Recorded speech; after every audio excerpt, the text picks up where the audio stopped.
नमस्कार शेतकरी मित्रांनो, बाजारातील कांद्याची आवक जास्त असल्याने दरावर दबाव आला आहे। कांद्याचे बाजारभाव आता उत्पादन खर्चापेक्षा कमी झाले आहेत। नाफेडच्या कांदा खरेदीचेही भिस्त गोंगडा आहे। त्याचा दबाव कांद्याच्या दबावावर दिसून येत आहे। त्यामुळे कांदा भाव सध्या 1100 ते 1400 रुपयाच्या दरम्यान आहेत।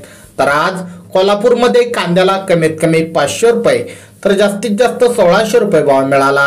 तर छत्रपती संभाजीनगरमध्ये कांद्याला कमीत कमी 500 रुपये जास्तीत जास्त 1200 रुपये भाव मिळाला। मुंबई कांदा बटाटा मार्केटमध्ये कांद्याला कमीत कमी 700 रुपये तर जास्तीत जास्त 1500 रुपये भाव मिळाला। तर सोलापूरमध्ये लाल कांद्याला कमीत कमी 100 रुपये तर जास्तीत जास्त 1650 रुपये भाव मिळाला। भुसावळमध्ये लाल कांद्याला कमीत कमी 1000 रुपये तर जास्तीत जास्त 1500 रुपये भाव मिळाला। पुण्यामध्ये लोकल कांद्याला कमीत कमी 500 रुपये तर जास्तीत जास्त 1500 रुपये भाव मिळाला।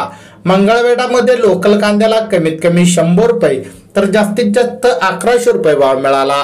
तर लासलगावमध्ये उन्हाळी कांद्याला कमीत कमी 600 रुपये तर जास्तीत जास्त 1649 रुपये भाव मिळाला।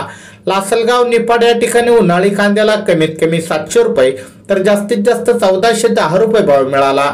तर पैठणमध्ये उन्हाळी कांद्याला कमीत कमी 400 रुपये तर जास्तीत जास्त 1100 रुपये भाव मिळाला। तर शेतकरी मित्रांनो, हे होते काही ठिकाणचे कांदा बाजारभाव। व्हिडिओ आवडल्यास लाईक करा। अशाच प्रकारच्या बाजारभाव बातम्या तुमच्या मोबाईलवर बघण्यासाठी खाली दिलेले सबस्क्राईब बटन दाबून बेल आयकॉन नक्की दाबा। धन्यवाद।